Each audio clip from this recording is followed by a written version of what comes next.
जैसा कि आपने देखा पिछले भाग में किस तरह बाबा ने तांत्रिक विद्याओं से श्रापित पोखरे को श्राप से मुक्त करने की कोशिश की, पर वह श्राप तो जैसे उन्हें ही लग गया और वह मूर्छित अवस्था में चले गए।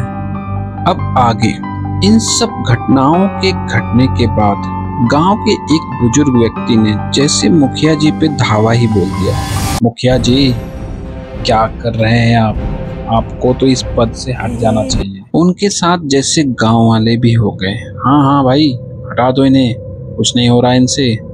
यह सब सुनने के बाद मुखिया जी ने निश्चय किया कि अब मैं खुद वहां उस पोखरे के पास जाऊंगा। शाम होते ही मुखिया जी पोखरे की तरफ बढ़ने लगते हैं, धीरे धीरे चलने लगते हैं और कहते हैं ये गांव वाले तो पीछे ही पड़ गए हैं, आज देखते ही क्या है इस पोखरे में। फिर ज्यादा अंधेरा था वहाँ पर।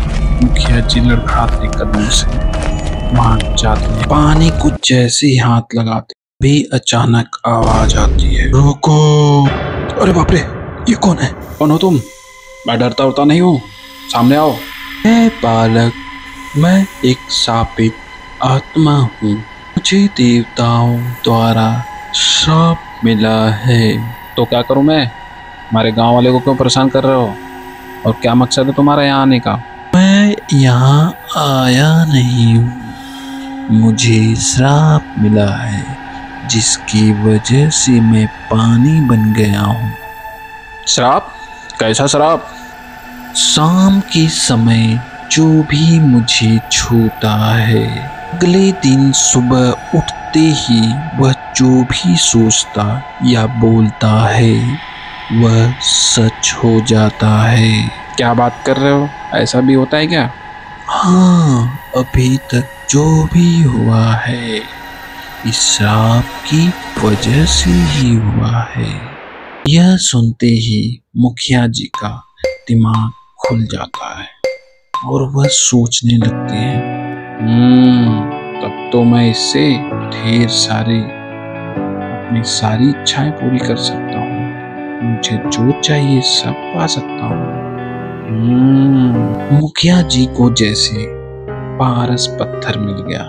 उन्होंने आगे कुछ सुना ही नहीं और वहां से चले गए। घर जाते ही उन्होंने खाना खाया और बिस्तर पे चले गए और कहने लगे, चलो जल्दी सो जाते हैं, कल सुबह जल्दी उठ के उस पोखरे का कमाल देखते हैं। होता भी है कि ऐसी फर्जी बातें कर रहा था। अगले दिन सुबह मुखिया उठते ही, मैं जो भी इच्छा करूं वो मुझे मिल जाए। चलो अब देखते हैं। मुझे 2-3 गाय अच्छी और 2-3 भैंसे चाहिए। मुखिया जैसे ही निकलकर बाहर अपने गायों की तरफ जाते हैं, वहां देखकर वह दंग रह जाता। अरे ये तो सच हो गया, मैंने जो मांगा था मिल गया।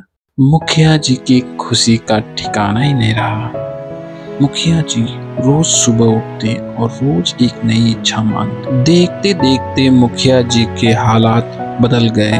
मुखिया जी का बदलता हालात देखकर गांव का एक पंडित उनकी तरफ देखता है। और मुखिया जी, क्या बात है, जब से पोखरे से आए हैं आपके ठाट बात ही चेंज हो गए हैं। हाँ भाई, किसी को कुछ पैसे दिए थे वही मिले हैं, इसीलिए सब कर रहा हूँ। इतने सारे पैसे इन्हें कौन देगा? नया घर, इतनी सारी गाय भैंसे, नई सारी सामान, इतनी सारी व्यवस्था किया इन्होंने, कुछ तो बात है उस पोखरे में। और दूसरे दिन पंडित जी पोखरे के पास जाते हैं।